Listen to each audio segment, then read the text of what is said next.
little round table.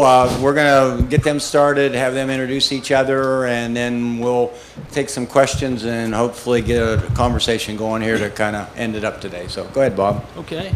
Well, thank you very much for being a die-hard, interested person in staying this long to see everyone up here at the same time. I'm going to give out a few general questions so we can just have the various presenters here, historians, artists, authors, give their different takes on a couple of different questions. My name is Bob Cranmer. I'm from Pittsburgh. Well, depending on what day of the week it is, I'm in Cambridge Springs or Pittsburgh. So,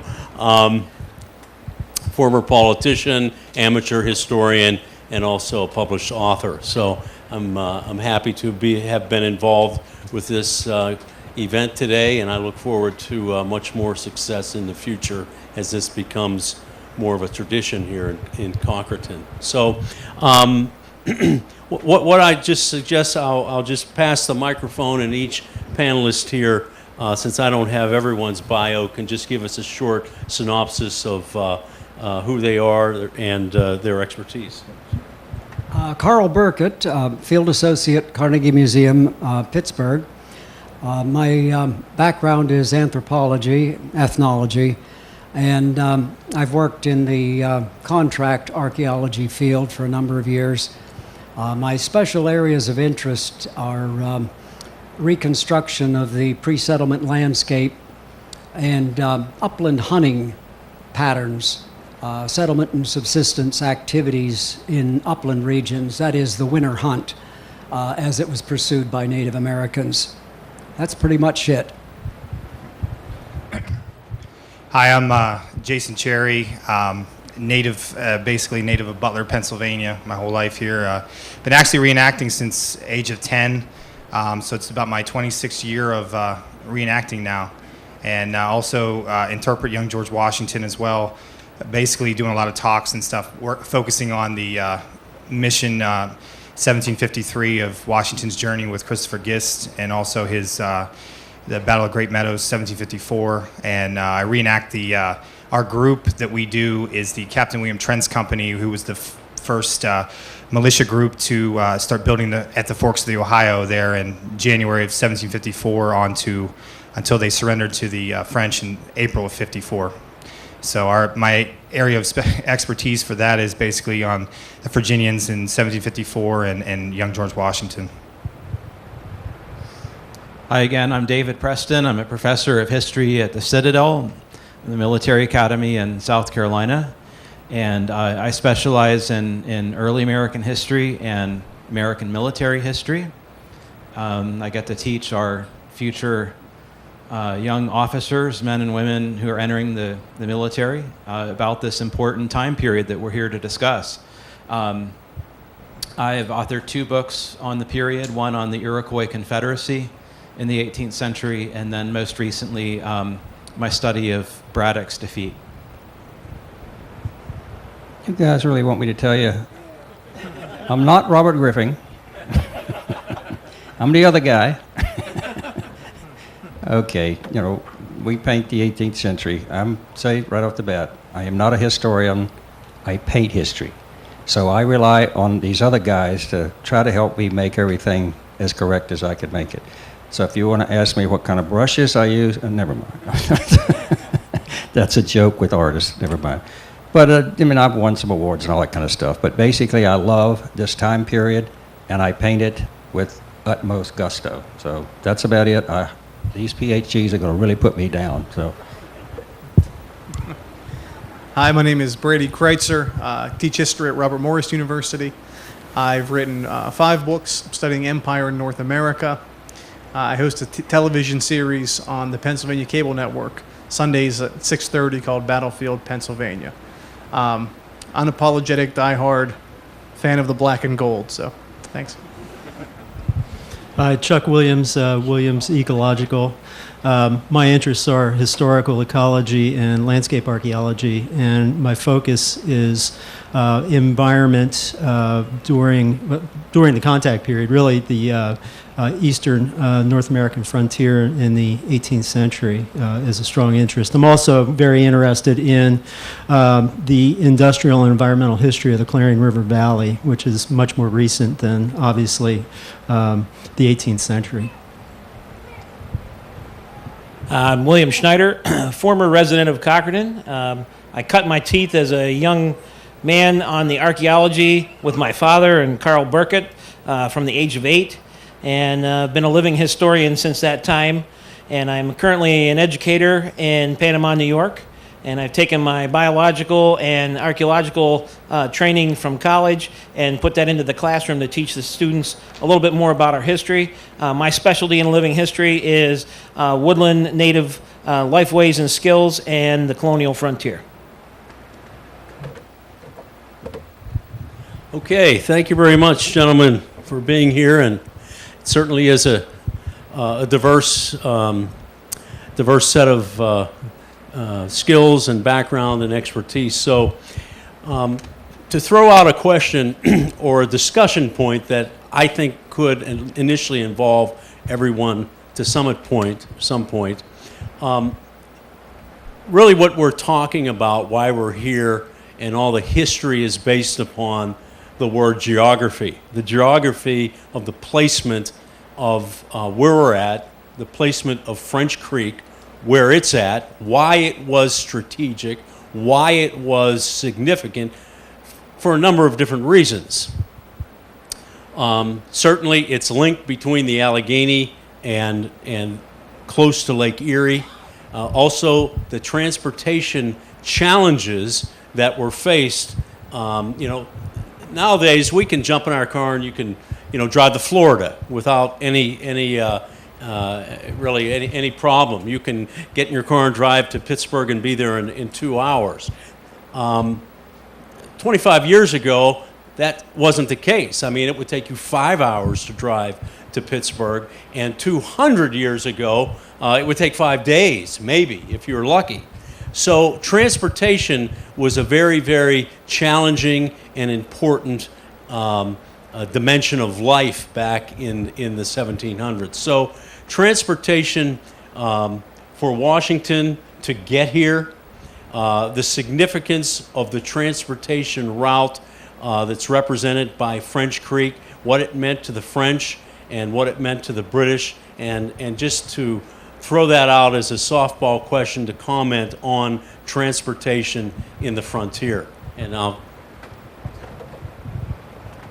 Yeah, that's a wonderful question. I think that we can all speak to that in different ways. When I was writing my book, Braddock's Defeat, I was just really struck by the logistical difficulties that both the French and the British experienced when they were trying to campaign in North America.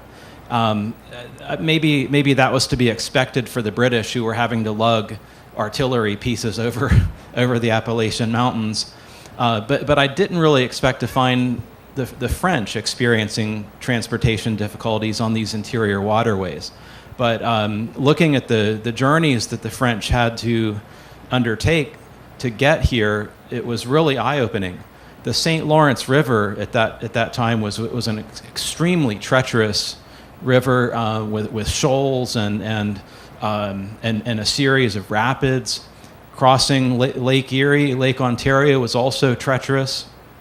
And then you get to this region and you find the French having to climb up the Erie Escarpment before they get to Waterford, and then they experience swampy and bog-like terrain that's a remnant of the glaciers, and then they get to these gravelly, shallow creeks like French Creek that they have difficulty getting boats down if the water is really low, and it was in 1755. And so as a researcher, I really had to to be at least tangentially aware of the geography, the geological forces that shape this region, and that people are reacting to even years later.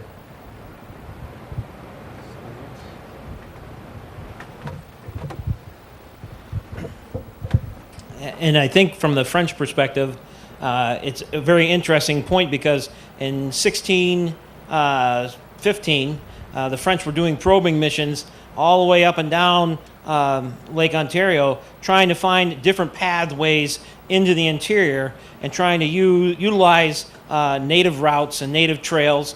And two main points in our local vicinity was the point in current Westfield that Celeron eventually used.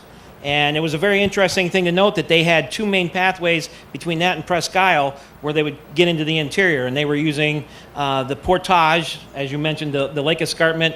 And we did that. We reenacted that march. And just walking that particular 9 miles from Westfield all the way to current day Mayville to where they would put in the Chautauqua Lake is interesting enough on its own, yet alone if you're portaging and carrying goods and canoes and so forth. So they had to be very careful, and it was kind of a learning, I believe it was a learning thing along the way.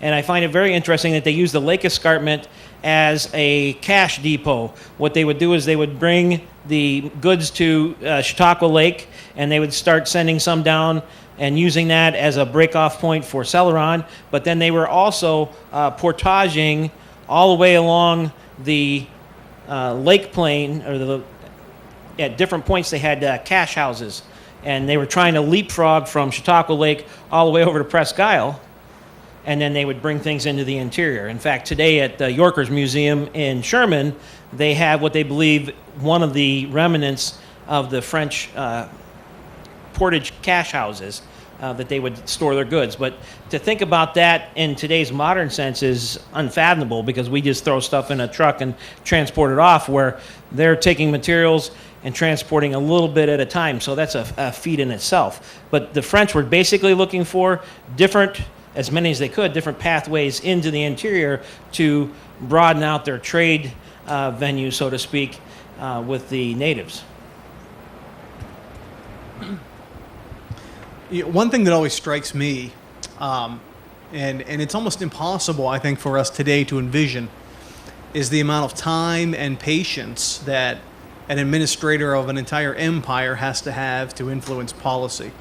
I mean, if we could imagine, the Bin Laden raid, the White House was watching that live on the other side of the world. Imagine being in London or in Paris or Versailles, and you write a letter to a commanding officer, and it might take 2 months or more for the person to receive the letter, and then you have to wait until they do it, and then maybe another 2 months to get the letter back telling you what happened. I mean, in our world of instant gratification and immediate updates, it's beyond me how anyone had the patience and the foresight, the vision to organize a war as large as the 7 Years' War, 5 different continents in some way, shape, or form. The gravity of that, the scale of that British victory must have been sweet when it happened, when you consider the time and the investment and the moving pieces on all the continents. So when we think of, the world as being very small today, I can only speak for myself, Bob. It still takes me almost 5 hours to get home to Pittsburgh because I drive slow. But we can be on an airplane. We could be in China in a few hours. Tomorrow we can be there, whereas most people never leave or never see within, for most of human history, beyond their valley or the plain in which they live. But the 7 Years' War, I marvel at it because, again, the amount of time it takes to execute something like that, nothing immediate about it. Because things could have changed by that time too. Sure. By the time they got it, I don't need to say it. Anyone else? And I think we, talking about travel too, saying how long it took and everything, we look at the magnitude, even just talking about like George Washington's mission. Basically, in 1753, he left the 31st of October and didn't come back went up to visit the French commandant at Fort Le Boeuf, and then returned back with the reply in January of 1754, finally arriving back in Williamsburg with the letter. A span of almost 3 months it took him to go up there and come back, whereas, like they said, we could travel that easily today, I-79 and different on the interstates and different things. And you can tell, especially talking about like the French Creek area, of even just the mention of George Washington coming back, saying that he felt it was faster of just abandoning sort of the supplies with the canoes, leaving stuff around with Barnaby Kern, one of his servitors, and basically saying, hey, Mr. Gist and I, we're going to just travel by foot as fast as we can back through the easiest route just by walking. And, for us to walk back to, at least to a point that they could finally get horses or able to use horses is just, unimaginable, considering it'd be like us here today, walking back to Pittsburgh, from, in that type of weather too. We're seeing it's, 95 degrees out, whereas then it was, snow and treacherous, and probably some of the rivers were flooded. Some were not. Some were frozen. And how deep the snow was, depending on the parts of the area. It's just amazing how they would have traveled back then. Especially not just for the French or British, just anybody at that point. River travel has been mentioned, but there was also, of course, as discussed earlier, a network of trails that the Indians used for communication and then developed into roads at the time of settlement and exploration. One trail comes to mind in terms of movement of the delegations, say from the Iroquois to treaties and council meetings in Sandusky, which came across northwestern Pennsylvania right through this particular region. A map in the Holland Land Company shows 3 trails radiating from the ford at the Mercer Street Bridge in Meadville, one to the Shenango Big Bend area, another out to Conneaut Lake, and then beyond toward ultimately to the Salt Spring, the Great Salt Spring out near Niles, Ohio. The third on this map, called the Population Road, was the old Indian trail that ran out from Meadville to Harmonsburg, Linesville, north of Linesville, and on out to Penn Line. However, where that trail extended beyond that point, we have a little understanding, except that it crossed the Cuyahoga River at the mouth of Tinker's Creek, 6 or 7 or 8 miles, I believe, above Lake Erie. Research shows that you can create a sort of matching the dots by references along the line of that particular road. And this is sort of a methodological comment. There's a Indian crossing just south of Burton on the Cuyahoga River.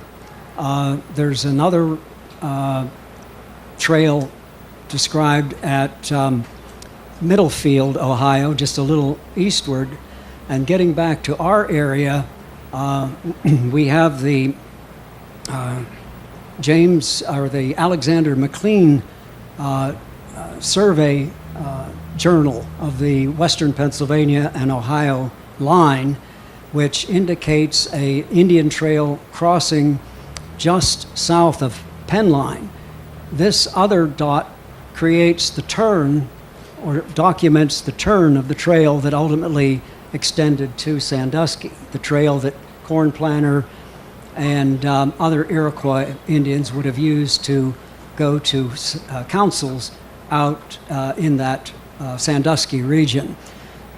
So that's a methodological comment. Well, that's good. That's a good segue into my next question or topic to comment on. Each one of these gentlemen obviously represent history to us in different ways. One by reenactment, other by writing, other by painting, and so on. So I throw out another question to you all. In the challenges that you face, like David, you had said in preparation in writing your book, you canoed French Creek from Waterford to Franklin so you could get a correct perspective. I know, John, in your paintings and the landscape, you want to represent the landscape as it looked then. What are the challenges that you face and how do you maybe overcome or meet those challenges in accurately representing history in your venue? You asking me or No, I'm asking, well, you haven't talked yet, so yes. me and my big mouth? Okay, well, what I have to do is imagine stuff. You know, artists cheat. Okay. Basically, we're trying to show you what I'm trying to show you what it may have looked like. And I go to as great a length as I can to go and see what something still today, the landscape may look like, and try to imagine. Now, you know, we don't have big trees anymore. We don't have all kind of stuff. I don't want to pick any particular painting, but I do it for almost every single one of them. If it's an actual historical event, you know, I use these type of guys to get me started on it. And then I go to the place, see if I can figure out what it could have looked like, and then use this old noggin up here to try to put it together. Now, it's hard to find 200-year-old trees today. But if you go up to Cook Forest and stuff, you can get an idea what that canopy looked like and some of this kind of stuff. Meaning different types of trees. You've got the hemlocks and the white pines and the beech and birch and what? No, beech, not birch. But anyway, that's how I did. Does that answer enough? But, you know. Yeah, this is a great question, and it really gets to the heart of the challenge as well as the joy of writing. And essentially, as a historian, you're just painting in words rather than oil. But for me, I really needed to match the written sources with the places that they were actually written. So, you know, hence my desire to, I began reading these French accounts written at LaBeouf or describing this journey on French Creek. But until I matched those written sources with the actual places, I really didn't have first of all, a picture in my head of what they might be talking about. But doing the field research, whether it be canoeing or journeying across the extant portions of Braddock's Road, it was truly illuminating because that kind of real visceral experience provided you with additional insight onto the written sources that you might not have thought of otherwise. There were also times where you did have to do what John and Robert Griffin do, to think about the look of the landscape, and that's often just sometimes an arduous task of trying to use accounts, even just tiny little details that are embedded in accounts. Example, there was a traveler who came in the vicinity of Braddock's Field in the early 1750s. He writes about the types of trees that were in that region, and at least gave me some sense, at least of the range of trees that would have been on Braddock's Field and under which the British and the French and the Indians fought that day. So it's, again, I think the operative lesson among all of us is that we learn so much from each other. I was inspired by John's paintings and Robert's paintings and others. I learned much through looking at geology and the ecology of these regions in the 18th century. And to me, that's how historians should work. I learned through reenacting and gained details about this period that, again, I just wouldn't have had if I was just a typical academic with my elbow patches and pipe. Can you say some more? Yeah. Am I allowed to say any more? Now I probably forgot what I was going to say. No, what he's saying is, and I'm going to say something that I shouldn't say, but I always stick my foot in my mouth. The word that these guys do, each person that reads it has to get a mental image, okay? My work, Griffin's work, and others that paint history, we're getting you closer to seeing something that you might not get. I'm not trying to pick on you now, but you know, words are only, they're so different. Let's put it that way. So when we do it, we're trying to show you. Our work is used to teach history in schools. It's used in documentaries. It's used in that kind of stuff. But the kids is what we're trying to get to, too.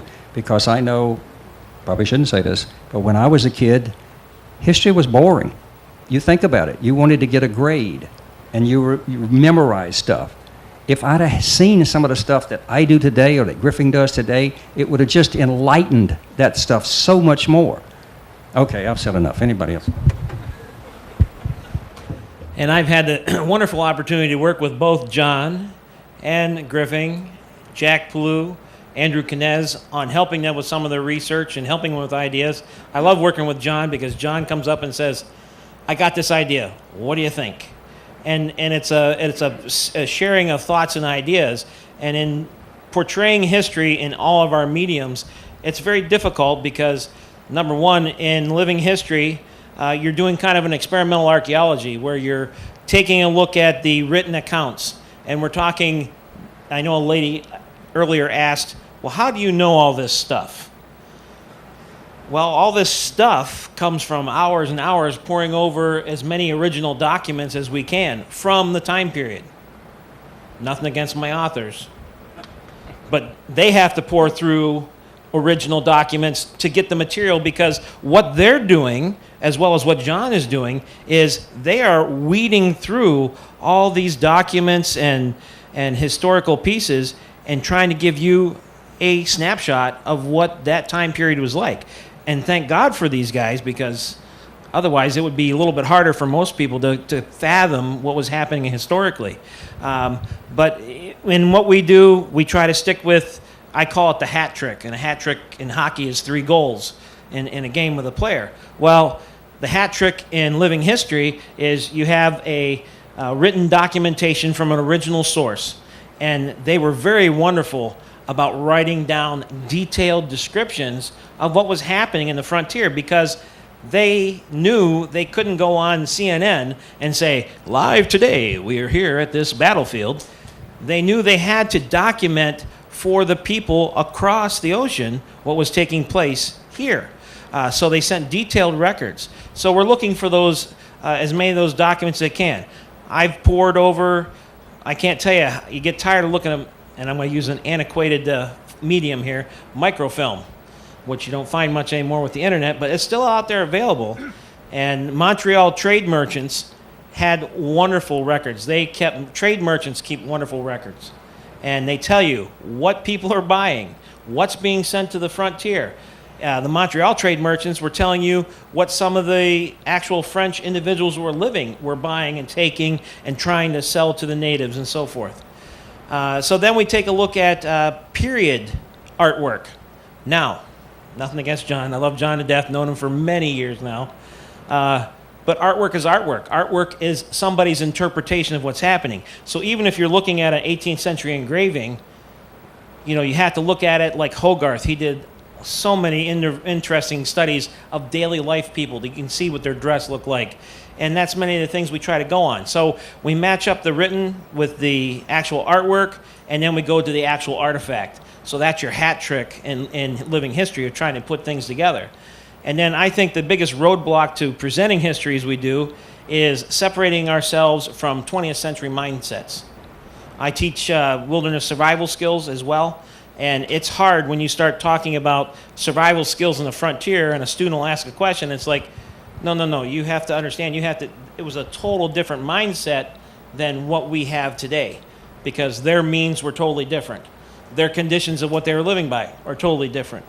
And even though we do the best we can, and Jason will attest to this, we do the best we can to be as close as we can to historical accuracy, but the question always comes, if you were zapped in a time machine and you were placed in the 18th century, would you be looked at as something very strange or would you fit in? And it's hard for us to tell because we can't get that 100%, but we can come close. One of the problems I have as a historical ecologist looking at the 18th century environments is sort of the quality of the resources that I have available to me. I use a lot of documentary resources. I think I alluded to this morning. George Washington, when he went up French Creek in 1753, made a couple of observations of great meadows and those types of things along French Creek. But it was the nature of his mission. He was on a military mission. It was wintertime. They're not going to be so occupied with the environment. They're not going to really pay much attention on that. And I was a little more excited initially for Christopher Gist's journal of that same year, 1753. But he too was pretty spotty. Now, when you look at Christopher Gist's journals from his first and second forays into the Ohio country, they are much more detailed because his mission is different. He's out there seeking information for the Ohio country, so he's got to document the resources, the people, the wildlife, everything. And so those things are treasure troves. So it's like a real hit or miss type of thing. And I'm lucky enough that I've spent over 25 years in the field doing field work, studying forests and plant communities and wildlife communities as well. So I have an idea of what is out there and potential in the environment. And so the key is to try and figure out how much I can use the current environment to interpret the past environment, but that's only as good as the documents I have that give me some idea of what the snippets of the past environment basically were. So it's kind of almost like looking into the past a little darkly in terms of environmental reconstruction. There are other ways to do that, but I'm not set up for anything beyond basically documentary type of research, sort of beefed up by field, contemporary field research. Just one more thought to piggyback on your excellent comment. Speaking of silences,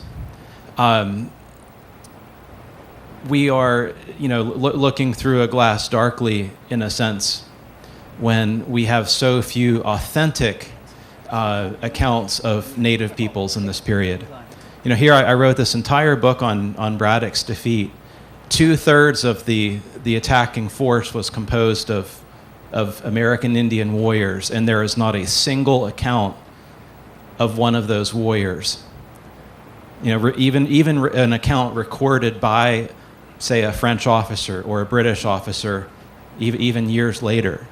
And so that to me was like a really huge hurdle to try to get over. And even then, our understanding of Braddock's defeat is all the more diminished because of that lack of a true, authentic Native perspective.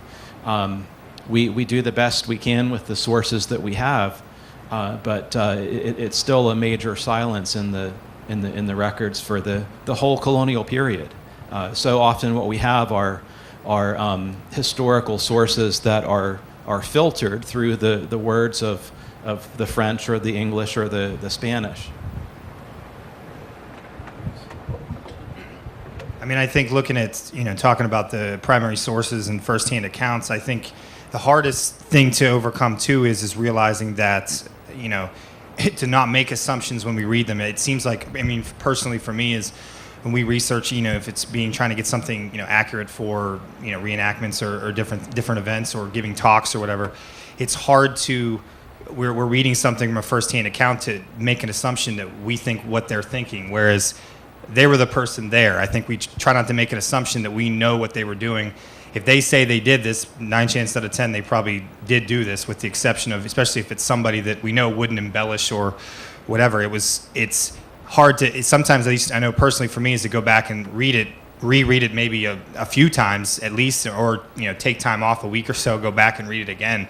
Because sometimes our point of view, looking through the eyes or getting that, like we said, that photograph or mental image of what they're trying to tell us through these journals or firsthand accounts, we may overlook that and just think what we're assuming it might be, whereas we might pick something up different by looking at it. I think reading something over, a couple times I've read numerous accounts and gone through and, the first couple times, oh, this is what they meant, and then reread it and go, oh, wait, you know what, I was assuming this is what they thought they meant, and I made a mistake, and go back and read it. It's amazing going back, reading them over a few times, that sometimes you find something different each time. It's like almost like even though there's sort of a using that language of the time period, it's almost like reading a different language when it comes down to it.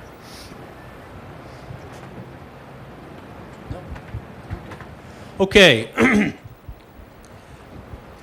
We've learned a lot today about this period in history and how significant it was to all of us, and how it was really developed and shaped by the three players, obviously the British, the English, the French, and the American Indians, how they were involved as well. The British colonies basically developed over a slow period of time by people who wanted to leave England for various reasons, whether they be economic, whether they be religious, or maybe they just wanted to get away from the feudal system and own land. They came here and they stayed put. Whereas the French had a much larger strategic purpose in being here. It was more about business to them rather than creating settlements. They came here to make money. So we also talked about the war that eventually took place, the French and Indian War, the significance of French Creek and why it was so strategically important to the French. And also the fact that, the history that was spawned by what took place here. The history of George Washington started here with a 21-year-old young man coming in this perilous journey up here in wintertime. The eventual war that he would start the next year, which would be actually the first real world war. It started here, it spread to Europe, and various colonies around the world were fighting as well. So the French and Indian War, which was known as the 7 Years' War in Europe, was a world war, and it was started basically because of French Creek and because of what the French were doing here. So that war is won by the British, barely. They lost for most of it, and they pulled it out the end, and they won the war. They pushed the French out of North America. The colonies were able to expand further west, and the fate of the American Indians basically was sealed, meaning that in the end, they were going to get pushed west, and pushed west until there was no place else to push them. So a lot of history took place. You had the Stamp Act being imposed on the colonies as a result of Britain going almost bankrupt because of the French and Indian War. That led to the American Revolution, which led to the creation of the United States of America. George Washington, being the founding father, changed the history of the world. Now, what I'd like to comment on, and allow these very intelligent historians to pontificate for a few minutes. What if George Washington would have been killed by the Indian north of Butler? What if the English would have lost the French and Indian War? They would not have taken Montreal or Quebec, and the French would have maintained their position as it was and were able to build their forts down the river. How would that have affected not only, I think, history here, I think French Creek would have been more important, but how could that have affected the development of history from that point forward? Please, you're the... It's a great question, and I think that it's sometimes good to ponder these what if questions, the contingencies that you've identified in these moments. If Washington had been killed during his diplomatic journey, or if he had been killed at Braddock's defeat, as he narrowly was, the future of British America, as the British colonists themselves saw it in 1754, was bleak. And so I think I'll try to answer that question in part by telling you how the British colonists themselves envisioned their future in North America if everything stayed the same, if the French remained truly dominant in the interior with the lion's share of Indian alliances, etc. So what the British were most fearful of And what was starting to happen here at French Creek in 1753 and 54 was this fear of being encircled from Acadia or Nova Scotia all the way down to Louisiana. The French would have complete dominion and control, at least virtual control, of the continent's interior. And with the Appalachian Mountains as a barrier, the British feared that they would essentially be landlocked, isolated, unable to grow economically, unable to expand. And they very much feared that in the event of a future war, that the French would essentially be able to make their colonies so untenable that they might have to be abandoned. And I know that sounds incredible to think about in 1753-54, but these are exactly the kind of alarmist things that you're seeing in British colonial newspapers and treatises about the horrendous state of strategically of British America. So the other thing to think about, though, is, even if the French had managed to eke out a victory or even a stalemate in the French and Indian War, and let's hypothesize that the French remain in America in 1760. They don't abandon New France. Then the question really becomes: is this a case of like demographic pressure? In other words, would the weight of numbers, 1.5 million British colonists in 1755, would all of those colonists having children, would that eventually have resulted in such incredible demographic pressure that neither the French nor the Indians would have been able to contain it? In other words, would the outcome have been the same? It's just a question of numbers and demographics and people having babies. Okay, so I can't believe David didn't say this, but we're obligated to say you never want to engage in counterfactual history. But that being said, we all love to do it, so let's do it. Remember, the 7 Years' War, I'll take this a step further, is a global war.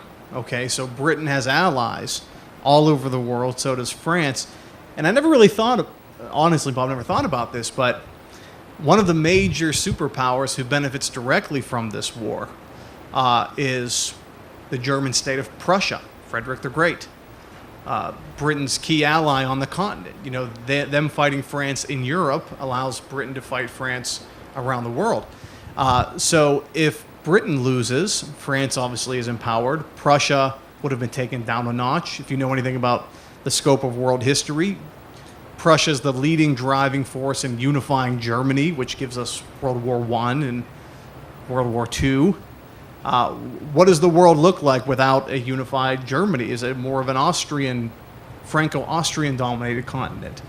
Bob, how many people died, did you say, in the 20th century between World War I and World War II? 118 million. 118 million people, I think, could have directly benefited from avoiding those two wars. These are the sort of things, where do you stop? Everyone loves to do that with the Civil War, but I think this one is, on a global scale, much more impactful.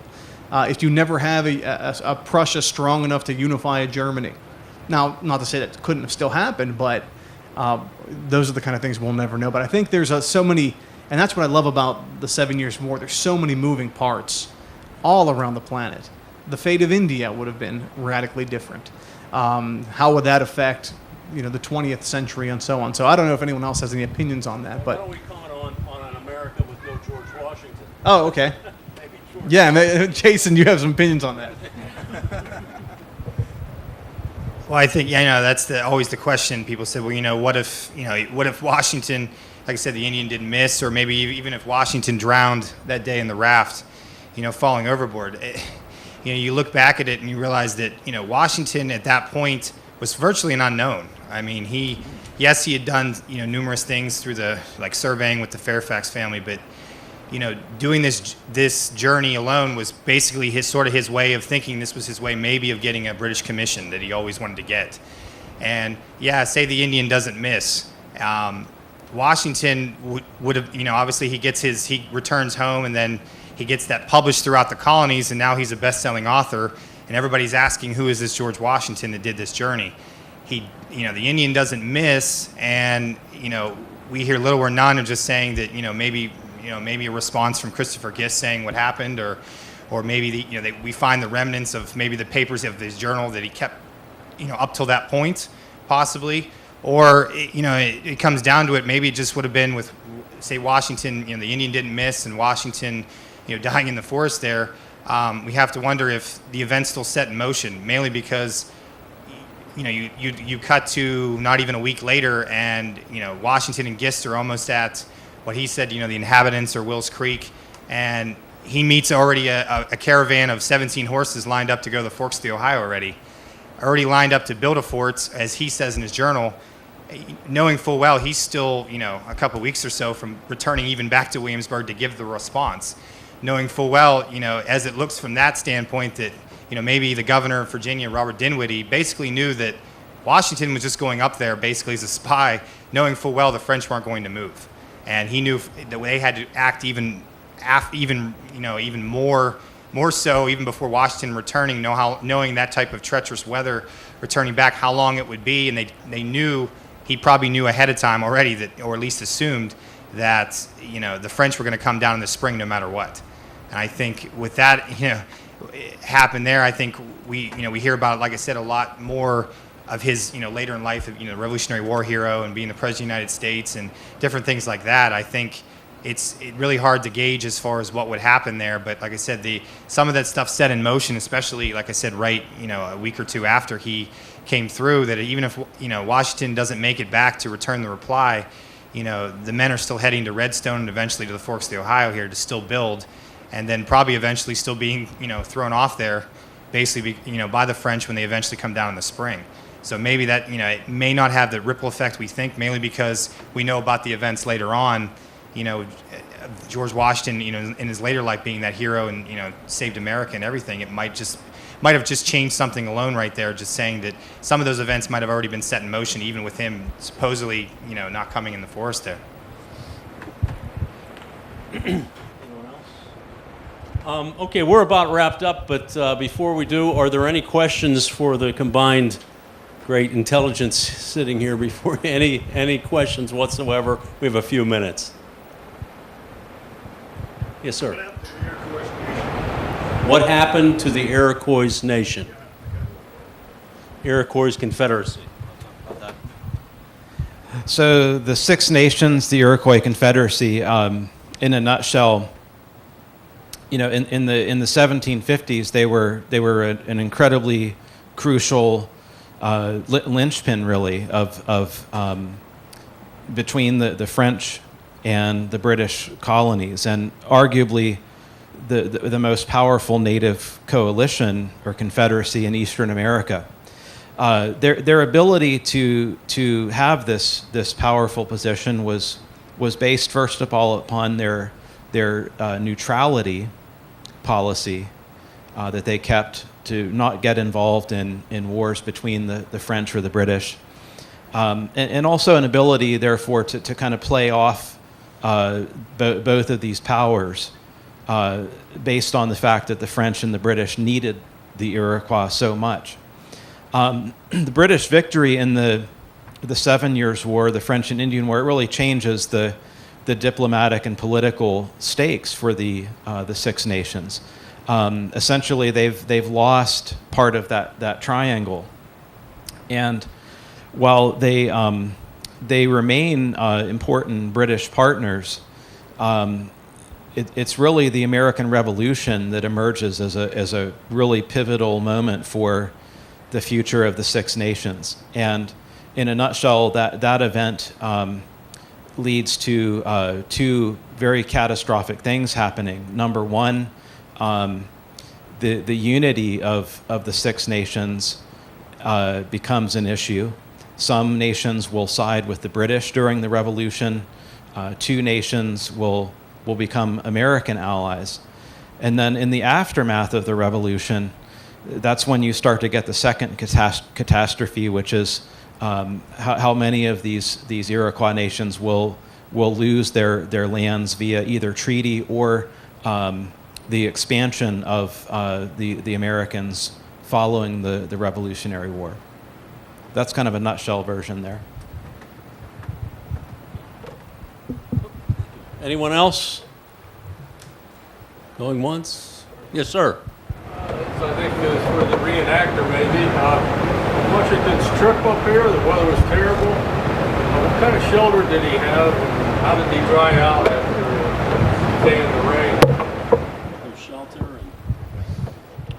Well, you know what? I think as far as going up there, I mean, yeah, the weather was, like I said, you see more and more as he started. It was sort of nice because he left there in October, and as he progressed with his servitors and everybody else up north, and then eventually on the way back, basically the shelters and stuff that he would have, it just would have been, I guess what they would have either carried, as far as people ask, like, did they stay in tents? It's hard because, like I said, the primary source, especially in the account there in 1753, it's hard to even it's really not no or little mention or anything of where they would have possibly stayed, other than just describing maybe the weather or something. If it was like I said, if it was snowing or raining, or they've mentioned a lot of times there might have been sleet, it would have probably would have sought shelter or something that would have protected them. I mean, majority of the time that would have been extra baggage along the way. I think, especially on the way back. When the weather was even worse, it was hard to carry, it would be hard to try to carry a tent, especially with Washington Gist traveling by themselves. They would have just, whatever their necessary was, and would have just, bited the elements a little bit, so. Can I ask a question? Sure. What happened to the pack horses when Gist and Washington left? Is there any record of what happened to them? The horses were getting pretty bad off. Right. Like leaving Fort LaBeouf? Or just... Yeah, after they were coming back, and Washington and Gist left their horses to dress as natives and Right. Americans, and they were shot at and blah, blah, blah. But what happened to the horses? What happened to those men that were with those horses? Well, from what they said, a lot of them probably took their time, because I know a lot of the times they left. He mentioned in the journal about leaving stuff with Jacob von Braun, leaving supplies with Barnaby Curran on the way back, and basically I think they just left them with the servitors that were with them. Like he said, he mentions leaving it with Barnaby Curran here. They were it was probably not even a few days after they left Fort LaBeouf, and then sort of traveled back. So if they left the pack horses with them and sort of traveled back. I mean, as far as I know, I don't think so, no. I mean, other than making that mention, that's pretty much it. Yeah, you don't really hear about that, no. Sorry. Probably wasn't supposed to ask the question. To add to Jason's for what you said, I know Washington, throughout his tenure in the French and Indian War and the Revolutionary War, he was very big on having his men, and he did this himself, dressing in Indian dress. And that was one of the things he did on that expedition. So as you ask about, how did the comfort level, what they were wearing and so forth, he's pretty much wearing breech scout leggings, moccasins, because he found out that was a little better wear. And I've been on expeditions in the wintertime when it's 5 below in our area, and it's hard to wear colonial shoes and so forth and be comfortable and not be in serious danger and trouble. So he's wearing partial Indian dress, probably carrying his bedroll along with him. So when they're moving, he and Gist are moving, they're moving very light. They have a wool coat on top of their underclothes, the regular shirt, probably a sleeved waistcoat made out of wool, and then a wool capote to take care of that, and probably carrying a bedroll with one blanket. So very hardy individuals, and they're making shelters as they go along the way and hopscotching as much as they can from outpost to outpost within, means. But otherwise, he's wearing pretty much Indian clothing to survive the winter. Anyone else? I have tons of questions. I'd love to ask questions. Okay, I think that's, anyone has another question? That's it for the program this evening and for the activities of the day. So if we could give a hand to our experts here. Thank you very much for persevering through the heat and staying this late. Thank you very much. Thank everyone here.